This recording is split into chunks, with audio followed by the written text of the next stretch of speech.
Welcome to Standing in the Sunlight with Cynthia Rose. We are all on an ever-unfolding unique journey. Join Cynthia Rose as she begins her unique perspective to all that is meaningful. Topics and personalities that support your path, bringing inspiration and passion and heart-centered ways to live a more fulfilling life. A down-to-earth and uplifting sharing of what it means to be spiritual, creative, and living life to the fullest by standing in the sunlight. Born an intuitive medium, Cynthia Rose is also an ordained minister, singer, astrologer, educator, and writer. She has studied the intuitive and healing arts for over 40 years. Rise up and stand in your sunlight now with Cynthia Rose.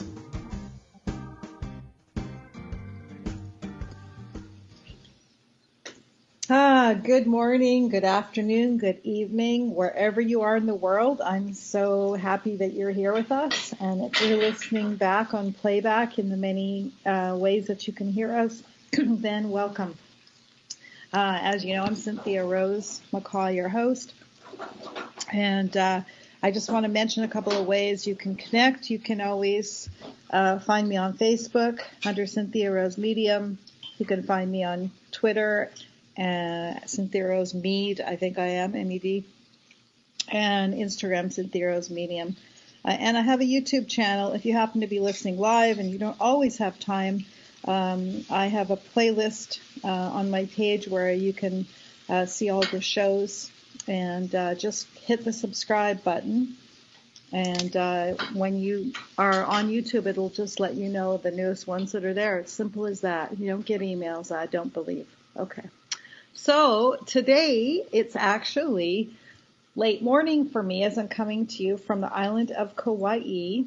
And this is a spiritual home for me. It's a very beautiful place, and I find myself just really transported to another place when I'm here. And I often think about, why is that? Well, I guess I allow that because you could be unhappy here.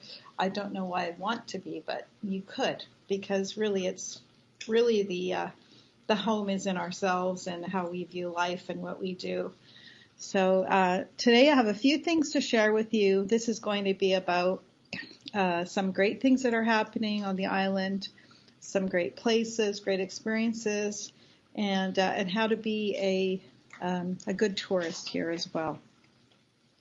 So and today we have a guest with us who is standing in her sunlight.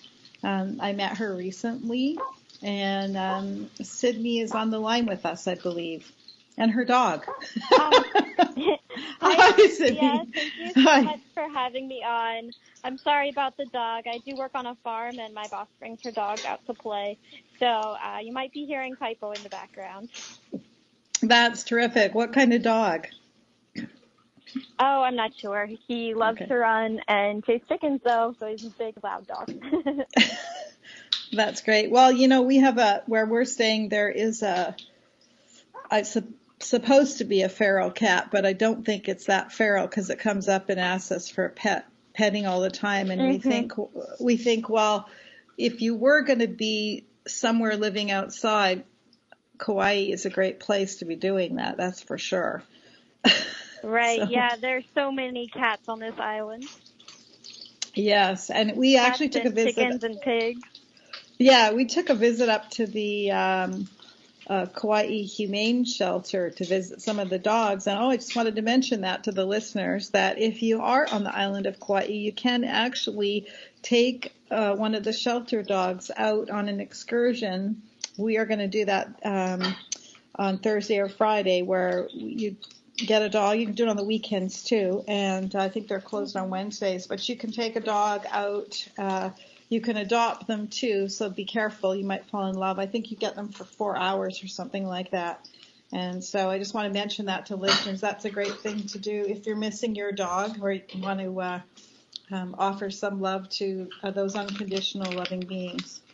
So yeah, that's a great program, and I know they encourage people to take them to the beach and take them on hikes and everything so they can get out into the beautiful island as well. Yeah, yeah, it is terrific. Yeah.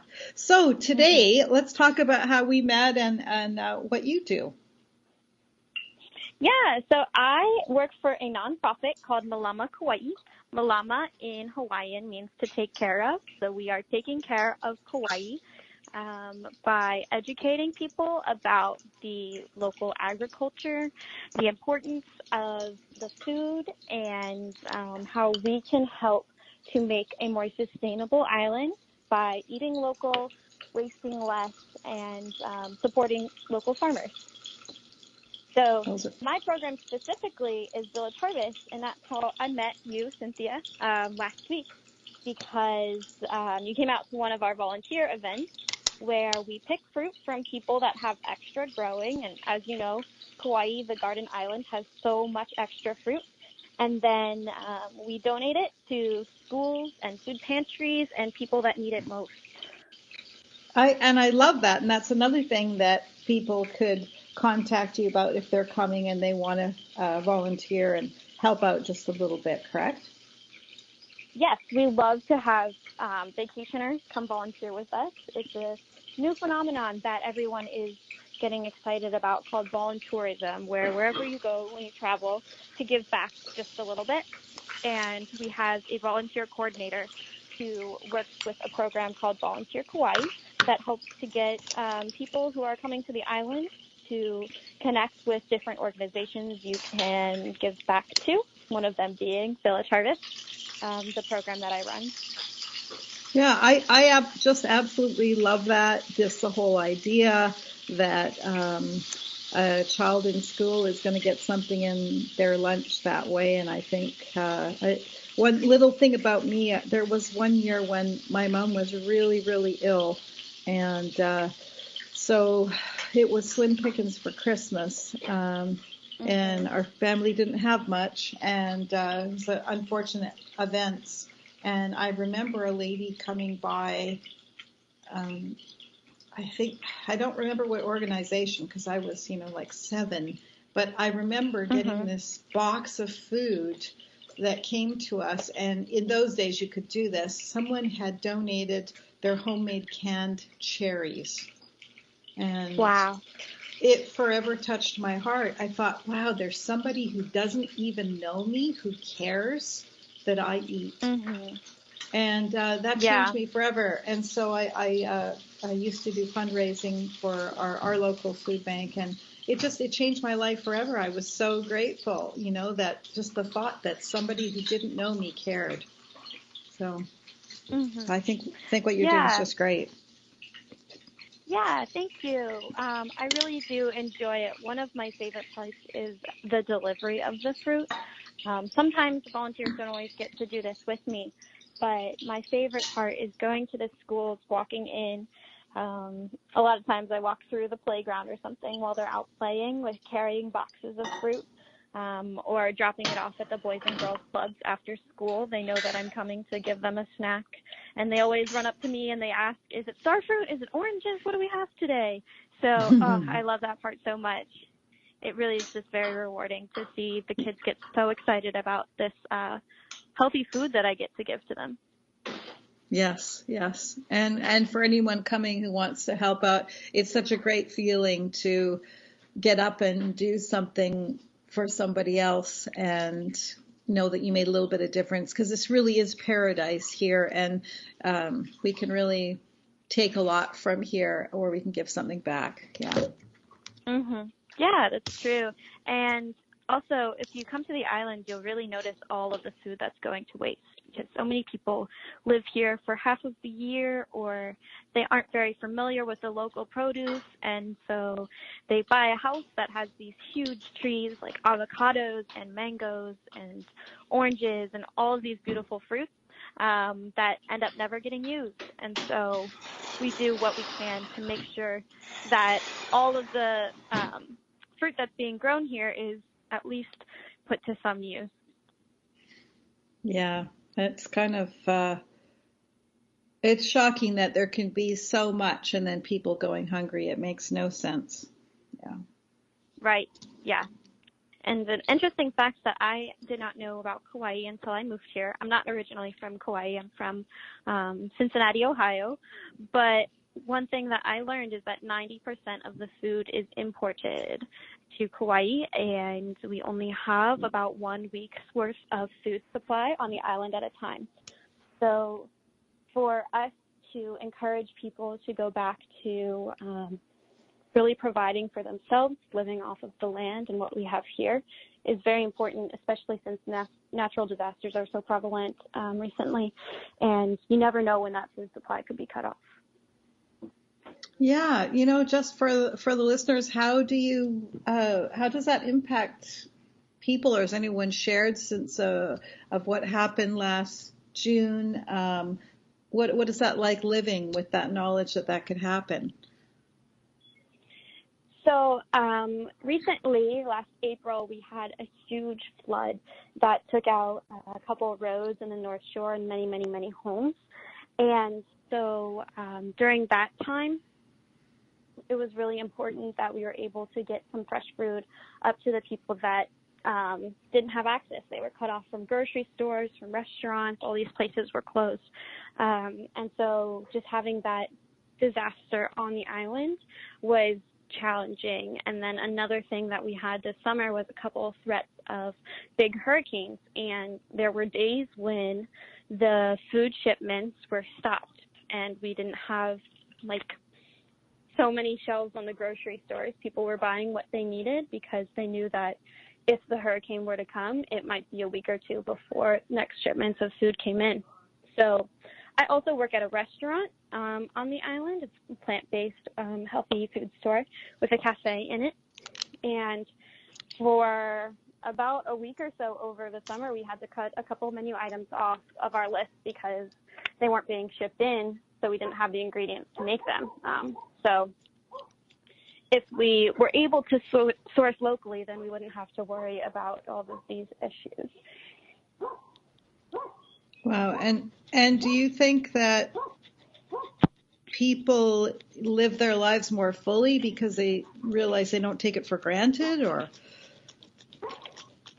I think there's different attitudes on the island. Definitely it is taken for granted when we have access to big stores like Costco and Walmart and grocery stores that always have what we need. But then in moments like that where we all just kind of have to take a step back and recognize just how vulnerable we are as a population out here on Kauai, which is the most remote populated island in the world, we have to take a step back and really look at how much we're relying on imports and not our own food supply.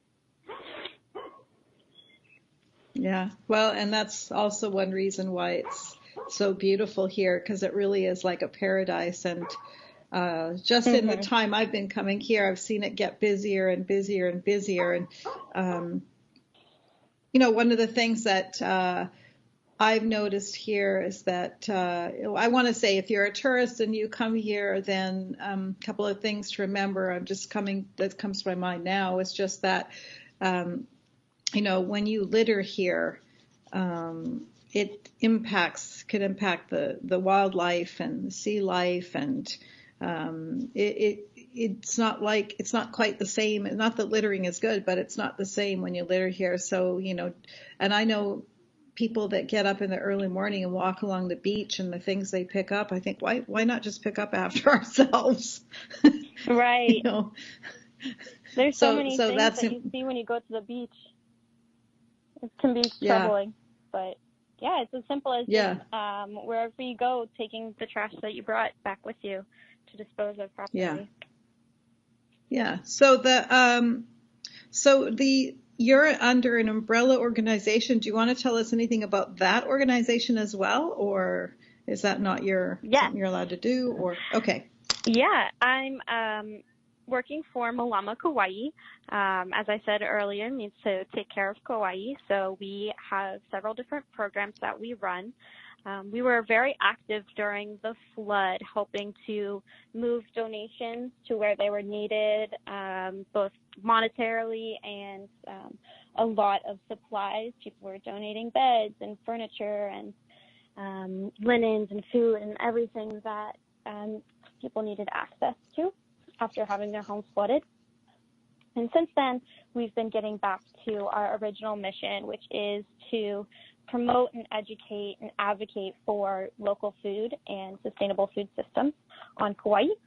So I run the Village Harvest program, which is we pick extra food and then we donate it to kids in food banks. And we have another program that is our Farm to School. We work with Farm to School organizations across the nation and specifically on Kauai to connect local farmers to school lunch programs. That way kids are being exposed to healthy and local foods, which is good for them. It's good for their learning. A lot of times these schools also have gardens in their yards, and we help to create curriculums with the teachers so that the kids can go out there and learn math and science and history all through the garden with the local food, since it's so important to Kauai culture. I love that. That's fantastic. Yeah, it's a really great program. And the kids get really excited about it too. As they grow up, we have an ag internship program, an agricultural internship.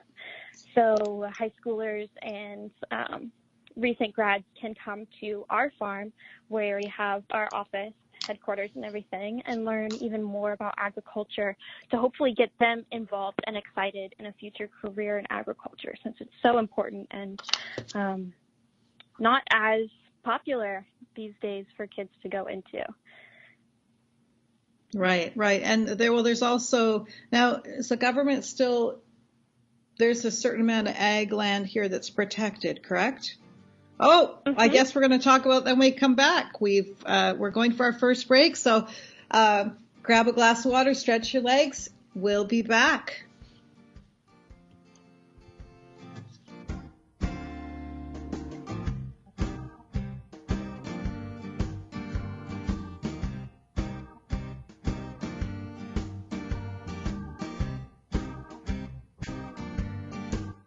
Your conscious lifestyle on steroids.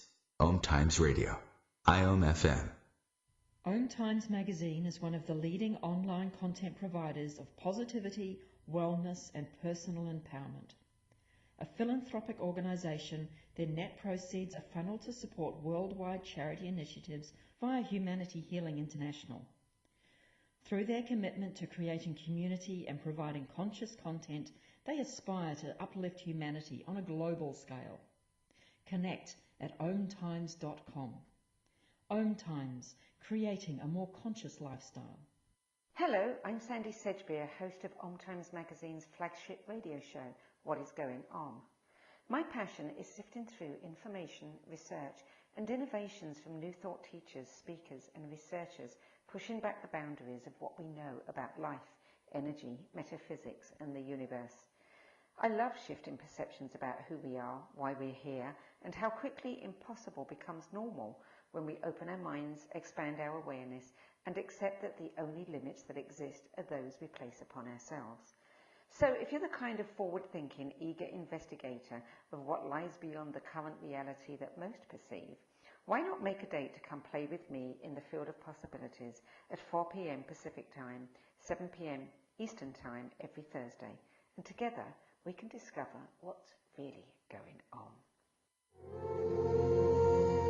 Hi, this is recording artist and composer Yuval Ran, inviting you to a voyage through the chakras, a new double album of guided meditations to transform your life, a sublime musical medicine for nourishing inner peace and reaching to your higher virtues. Get it now at metamindfulnessmusic.com, METTA mindfulnessmusic.com. Some knowledge belongs to us and us alone. The way our girlfriends walk, talk, touch their hair. Details that only a sister can know about her girls. But what about our other girls? The ones we carry with us every day. Our bond with our sister girls gives life. But knowing your breasts can save it. Go to knowyourgirls.org for the facts you need on breast health. Brought to you by Susie G. Coleman and the Ad Council.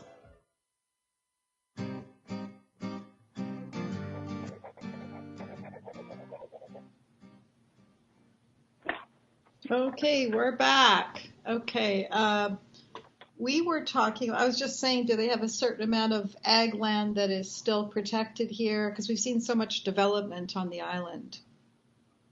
Yes, there's a lot of development, and I'm not an expert on this, but I do know that ag land is somewhat protected by the government. I also know that it gets really expensive to own this land.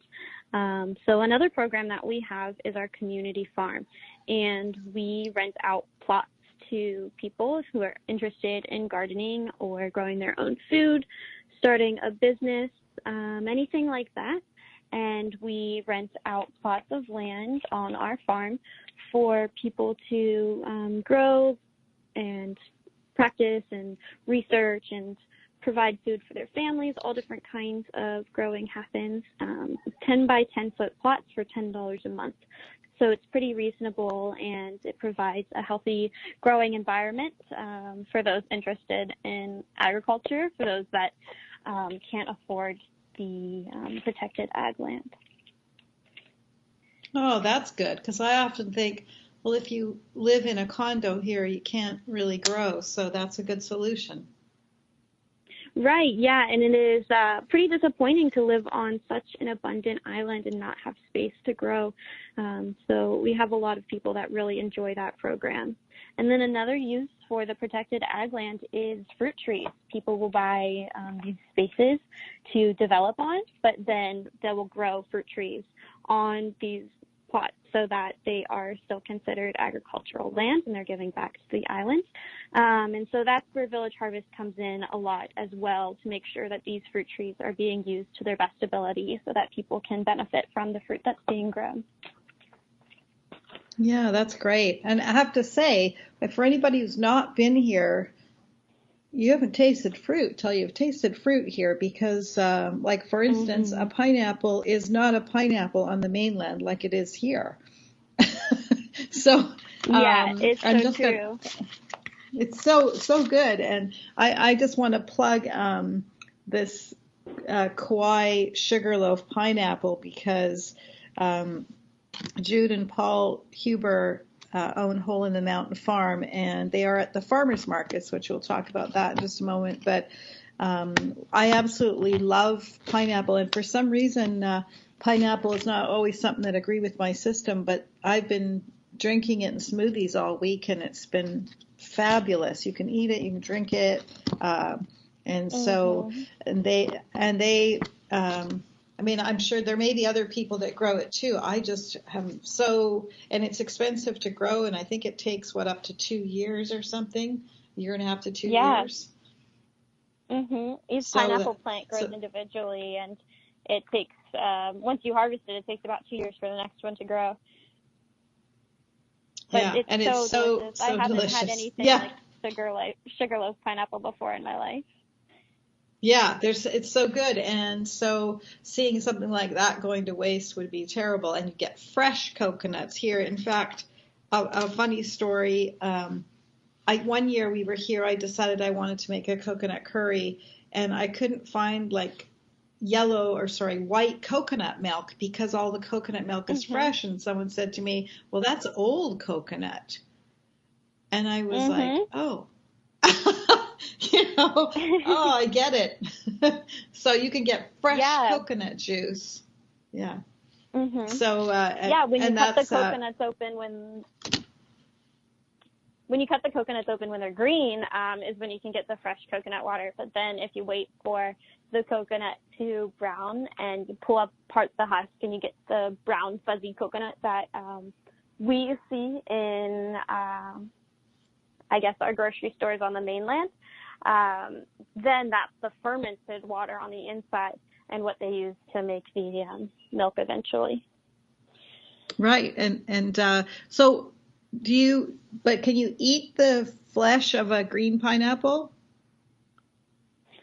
A green coconut? No, sorry, green coconut. I've still got pineapple in the brain. A green coconut. Always.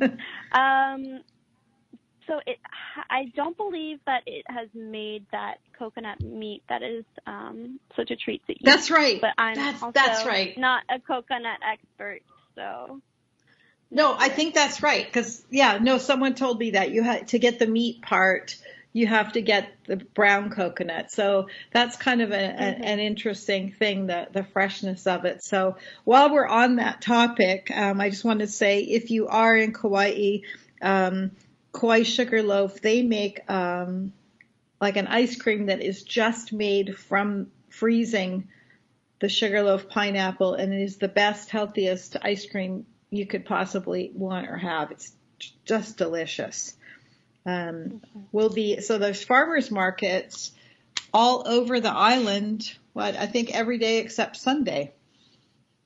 Yes, there are several all over the island. They're in North Shore, in Hanalei and Kilauea, and then there's some in Lihue, the Kauai Community College farmers market on Saturday mornings is one of the biggest ones. And there's a ton of fresh fruit and flowers and people making different products like honey and soap and all cool kinds of things off of stuff that they've grown here. Oh yes, we got fresh goat cheese that's made here. Mm-hmm. Yeah, and I don't know if they still have it, but one year a friend of ours bought some sun-dried turmeric. I don't know if that's still here or not. Oh, cool. But, yeah, I know a lot of people do grow turmeric on the island and value its healing properties. Yes. And anyways, there's that. I wanted to mention that there's that's if you're here, go down and support the farmers, and that's one way to eat local here and support the people that keep this island alive with food, right? Mhm.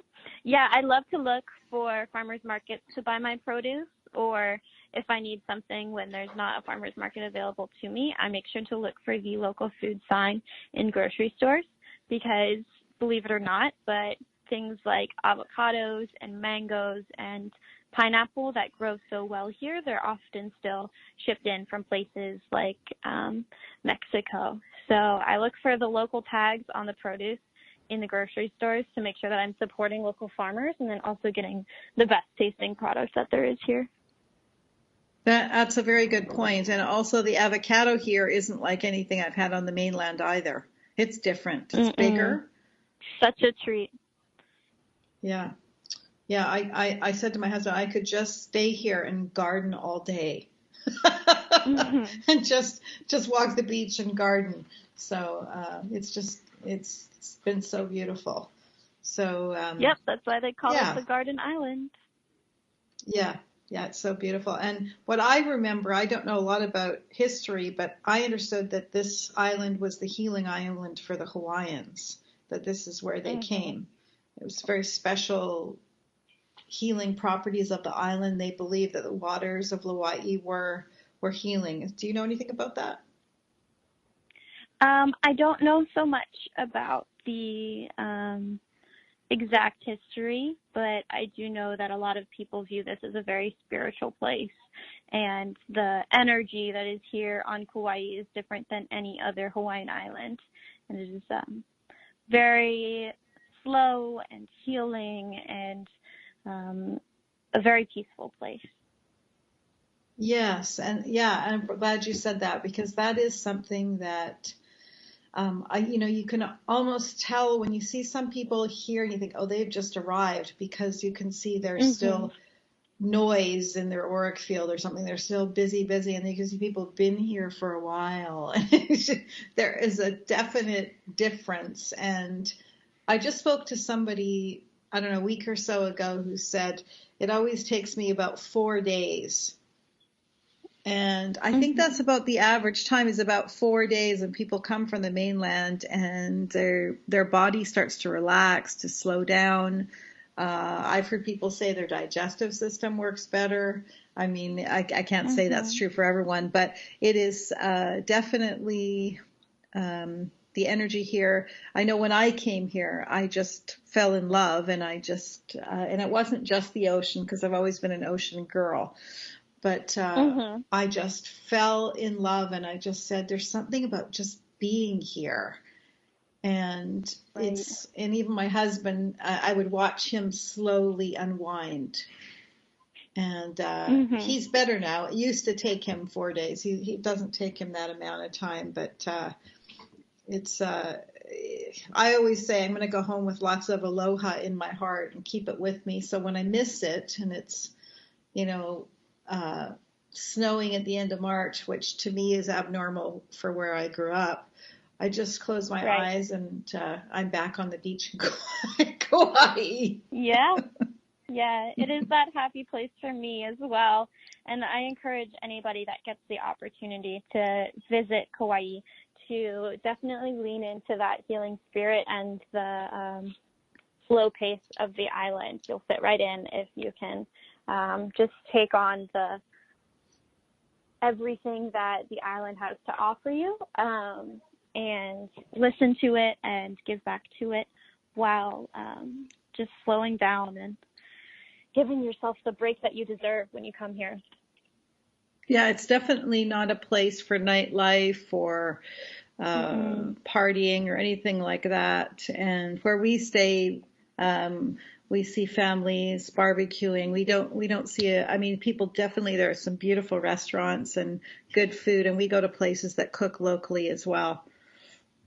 And there's no reason you can't just almost enjoy yourself and have a healthy holiday as well. Yes. Yeah, it's a great place to get outside, go for bike rides along the beach, hike the beautiful mountains, eat all of the plant-based and fresh fish that you can at all of these great restaurants, and it's really a lovely place to spend your time. Yes, and you just had the same feeling. You came here, or how did you decide you wanted to be here? So I actually came here to work with Malama Kauai. We employ AmeriCorps Vistas. AmeriCorps is a government contracted program, a lot like the Peace Corps, but we keep the volunteers within the United States. So I applied to be an AmeriCorps Vista out of college. And VISTA stands for Volunteers in Service to America. And so I came out to Kauai to work for this Village Harvest position for a 1-year term. I started in May, so I'm about 8 months in, and I have 4 months to go. And so I'm really fairly new to Kauai myself. And as soon as I got here, I felt that energy, the slowness that I really was looking for right out of my busy college life. Yeah, and it's so great that you recognize that at your young age as well, because but I do see that more and more with young people, that they already recognize the need to slow down. It's more natural than, some of the other generations. It just seems like you need it.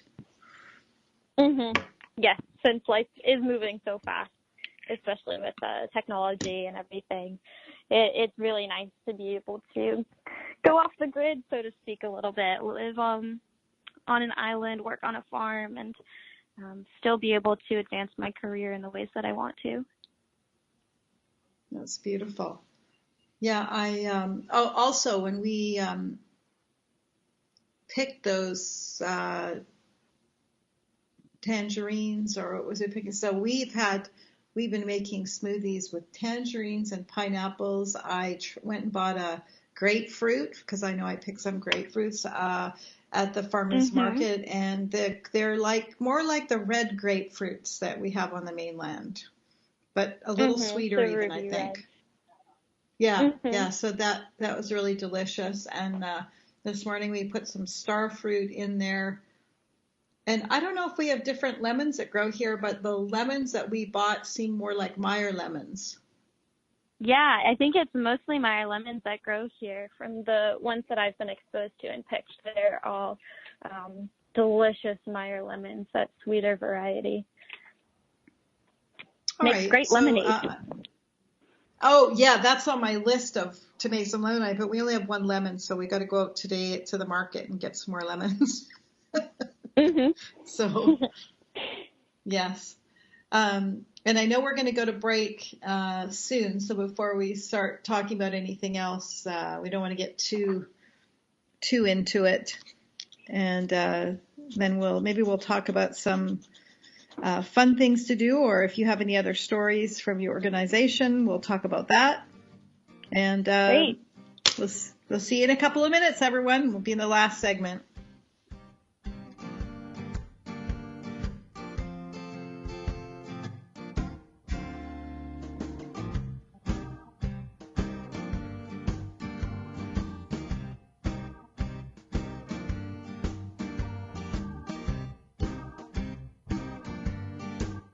Free your mind with OMTimes Radio, IOM FM.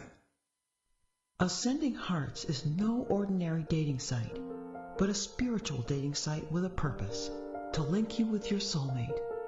We engineer the serendipity so you can trust that you will attune with someone that has the same matching vibration as you. Ascending Hearts, the conscious dating site for the spiritually aware. Try Ascending Hearts for free, ascendinghearts.com. Tune in to the Practical Intuitive, Mind, Body, Spirit for the Real World with me, host Robin Fritz, Mondays at 2 p.m. Pacific, 5 Eastern. I'll cover personal and business intuition, animal communication, mediumship, space clearing, past life regression, shamanic insights, energy healing, soul choice, and more, all to help you tap your own intuitive and healing skills. No ifs, ands, or buts.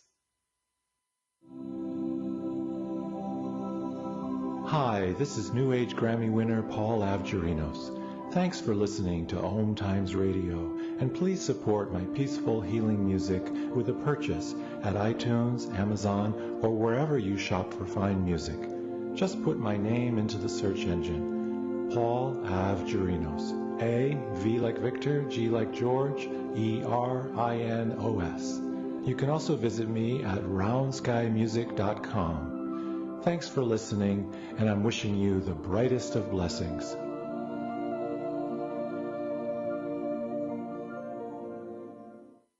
GTG, BRB, OMW, be there in a few. You may think that these kinds of texts are fine because of their length, and you can easily send them at a stoplight. But no, answering one text can take your attention away from the road for 5 seconds. And traveling at 55 miles an hour, that's enough time to travel the length of a football field. Make good decisions, don't text and drive. Visit StopTextStopWrecks.org, a message brought to you by the National Highway Traffic Safety Administration, Project Yellow Light, Noise, and the Ad Council.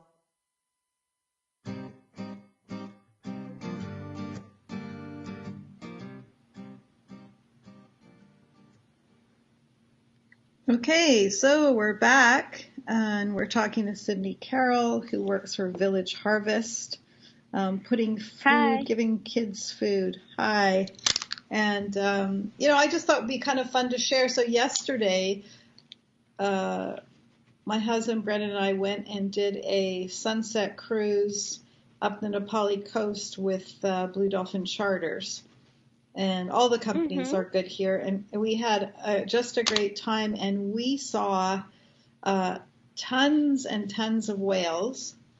And we saw them spouting. We saw them with their flippers. We saw their tails. We saw them. And then as we're heading back and thought, well, it's been great, we saw there was a mom and a baby leaping out of the water. The baby couldn't quite get out of the water. So Oh my God. Mom was trying to copy Mom, and so we were watching, and it was just phenomenal. And my husband had said to me, well, when I've gone whale watching, I see like the tails and the spouts and everything, but I mean these were shooting out of the air, and I guess Mom was trying to teach baby. That might be why. That sounds magical. It was so incredible. They've arrived on the island, I heard, like in the last week or something. And so it's just been perfect. And then, before we left, we saw a turtle by the boat. And this happened to us a number of years ago when we went out on a boat and went out into the open ocean, and you just kind of hang out there and the dolphins might come to you. And I've already talked about that on another show. And we saw a turtle before that boat left, and the same thing happened. I thought, oh, it's going to be a good cruise. And then we're headed out there, and we got all the way up north, and we saw the captain figured there could be 100 or more of spinner dolphins. Wow. Which are the smaller dolphins. They're a lot smaller than the bottlenose, and they were just jumping everywhere all around. They swam with the boat a little bit, so that was really fun. And so I think my husband got some good pictures of those spinners. So that was just phenomenal, and we had a great meal, and then we headed back, and we ran into some bottlenose dolphins. Well, we didn't literally run into them, but I mean, they were, and I was up on the right of the boat, and they're so funny how they use sonar to know where they are, but one was like right below me and just kept going the length of the boat, just sort of swimming with the boat. That's so cool. It was very cool, and they said it was feeding time right then, so we probably wouldn't see too many of them at that time of day or something. But so we got to see 2 different kinds of dolphins, plus everything a whale could possibly do, and just staring out the ocean was a gift in itself. It was just incredible, and it was perfect weather. Yeah. Mm-hmm. Those boat cruises are such a luxury because people who haven't been to Kauai might not know, but the Nepali coast, Nepali means forbidden, and so you can't get to it through the islands by car. There is one walking trail, but it's closed right now because of the damage for the flood, and you need a permit and need to be a serious hiker because the trails are kind of rough. So by boat, you get to see this beautiful untouched by progressive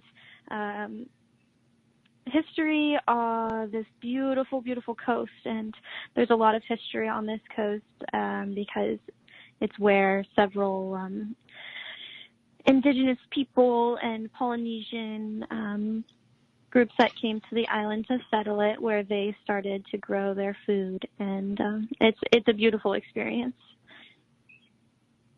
Yeah, and they were really adept. We saw like the location where the last Hawaiians lived up there. And of course, we had lots of, I recognized after he said it, there's Pirates of Caribbean where they filmed that. They showed kind of where a scene in the movie for people had seen it. And I went, oh, yeah, it's amazing. You think it's somewhere completely different. So there it was, that little cove.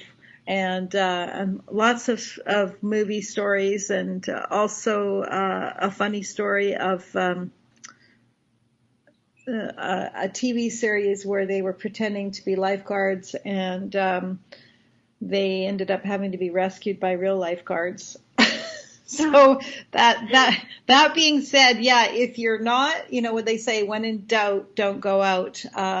Right. You really have to pay attention to the water here. And if it says it's rough tides, and you have to, some beaches, it seems like you go out for a while before it gets deep. But I know we've been to one up north where within just 5 feet there was a drop off. Yeah. So you do have to pay attention. And the current is so strong. Always, if you're a visitor, definitely beware of the current. Don't go out too far, especially if you have kids. And the locals are much stronger swimmers than people who come to Hawaii just to visit. So maybe looking out to see what the locals are doing is not always the best idea when it comes to braving the waves. Oh, that's a really good point. Yeah, and I've watched lifeguard actually a few days ago saying to somebody, you're actually fighting the current. They were trying to snorkel, and they're saying, if you just head this way, you'll be going with the current, because they were fighting it. And so you can, when you snorkel, you just have to go in and just let the water. And then I watched a gentleman swim, and it was really interesting watching how he seemed to know that he would get carried over to the right, and then how he corrected. And I thought, boy, if that was me, I would be thinking, how did I get over here? Let me keep correcting.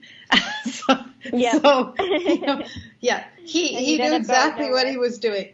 Exactly. So still beautiful. Some people just sit in the water and let it rush over them. So, and of course we had the eclipse here the other night. So we had a beautiful blood moon, and the next night it was even brighter. Yeah, I noticed that the day after the full eclipse, it was a beautiful, blood orange colored moon. Yeah, and then it was so bright the next night that you could walk along the beach and everything was brighter at late at night. Mm-hmm. So. Mhm. It's such a cool Yes. experience being on the beach with a full moon on Kauai, because the sun will set and it'll start to get dark, and then the full moon will come up and it'll be almost as bright as 5 in the afternoon. It's crazy. Yeah. And in last year we happened to be here, not this time of year. I think it was before Christmas, but we looked outside. It was a little bit misty and rainy, and we saw a moonbow. So for listeners that don't know what that is, a moonbow is a nighttime rainbow that doesn't exist in very many parts of the world. And so that was pretty incredible. Yeah, those are very cool. I've seen one before. And yeah, they happen more frequently here, don't they? Yeah, and it's just something that I never really thought about before until I saw it, and I realized how cool it was that, the moon can reflect the light in the same way when the sun's, when it's reflecting the full sun and the full moon. Yes, and the stars, even though there is light pollution, you can see the stars so clearly, they seem like they're so close. Mhm. They do.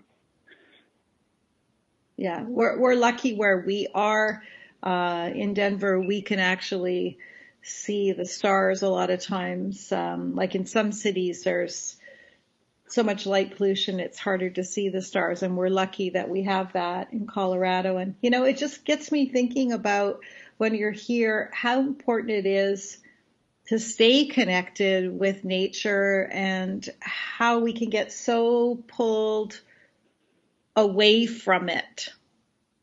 Mhm.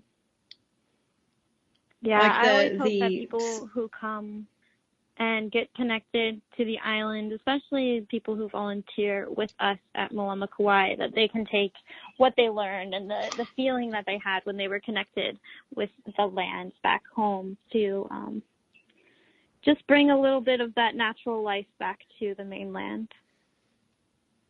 Yeah, there's something about growing your own food or just some way. I mean, you could spend your whole time, in a sense, disconnected from nature, wildlife, everything, and you may not realize what you're missing until you have it in your life and then see there is such a an instinct within us it reminds us how we're connected of everything, how we're part of everything at a real primal and natural level, not even woo woo, Yep.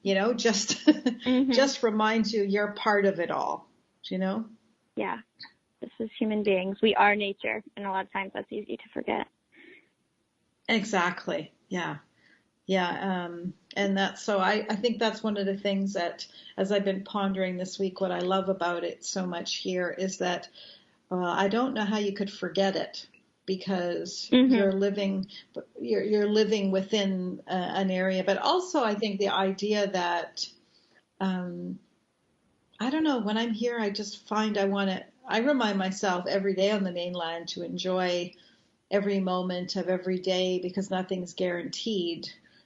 But I also feel like that energy is, maybe it's the spirituality here or something, but there's so many people that we meet here that they are spiritual in nature, in however it is for them. We just had a beautiful conversation this morning with a man that works where we're staying, and he was servicing something, and we had the most beautiful conversation with him. and how it was meaningful. And for him, he was actually talking, interestingly enough, about the fruit and the things that grew here, and just the beauty of it. He wasn't originally from here, and just saying he just loves it here. And people do live here with a lot less. It's the other thing too, is that acquiring a lot of things doesn't become really important here, does it? Well, space is limited for sure, especially as more people move out to the island. But you can tell that the people who live here really love the land and the energy and the space around them. So I'm really grateful for visitors like you, Cynthia, who take the time to step away from the beautiful beach and the pool and the resort that you might be lucky enough to stay at, and get to experience the island itself through the farmers market and through volunteering and things like that, because then you really get to see what Kauai is in its beauty, beyond the beauty that has been created in these hotels and resorts and everything. Yes. No, if somebody's thinking of taking a holiday, do you have an email? If someone's thinking that they'd like to volunteer when they're here, do you have an email of who they would contact? Yes. So the best person to contact is our volunteer coordinator. Her name is Julia, and her email is simply volunteer@malamakauai.org. It's MALAMAKAUAI.org. That's volunteer@malamakauai.org. And she helps to connect people who want to come give back while they're on the island to programs such as Village Harvest and other things. We plant trees, we pick fruit. There's groups that on the island that pick up plastic on the beaches. You can volunteer at the Humane Society. So contacting Julia at Volunteer Kauai, she will help you to get in touch with those people to find the best volunteer for your group, and it's definitely worth it. I highly recommend. Okay, and so volunteer malamakauai.org, and if you are a member of Standing in the Sunlight Radio on Facebook, I'll post that in there as well, if anybody, so they have that in there. Now also, do you have like if people want to donate or want to find anything, any other websites you might want to give us, or? Yeah, the Malama Kauai website, it shows all our different programs that we do. You can sign up directly to volunteer with Village Harvest, my program. And then there's also an online donation button. So if you are interested in donating to any of the programs that we do, you can go through there. And the website is www.malamakauai.org, MALAMAKAUAI.org. Okay, malamakauai.org. Okay. Yeah. Just in case anybody asks me, I'm making sure I have this written down as well. Okay. All right. So, it was really fun. I'm sure we'll be in touch with you next time we're here and see what we can do. And so if you end up moving on somewhere, you'll have to let us know who we get in touch with. So I will. Hopefully we'll see you. Thank you so much for having me on to talk about this island and how much I love it and all of the good things that people who come here to visit can do to help us make Kauai more sustainable. Yeah, because we want to keep paradise. And I know that the people of Kauai have been, like the North Shore people have been through a lot. And I do love the sense of community here.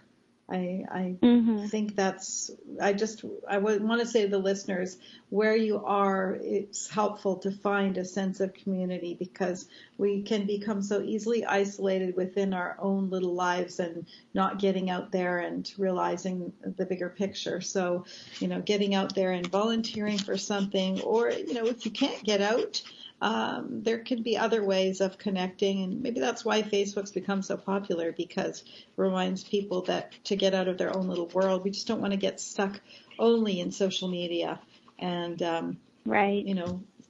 realize that do something that's heart-centered, do something that's playful. So we have a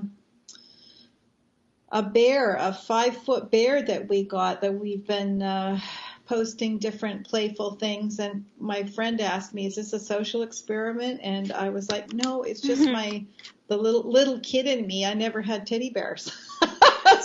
Just for fun. I saw, just do something just for fun. So he's been to all kinds of places, Georgie. So we've been having fun. Great. So do something just for fun. Yeah. So thank you so much, Sydney, for being. Yeah. Thanks for being on the show. And here we are. We're out of time. The hour went by. So thank you so much for all you do. Thank you, and thank you for spreading the word about the beauty of the island. Okay, have a great rest of your week. See you next week, everyone. Bye.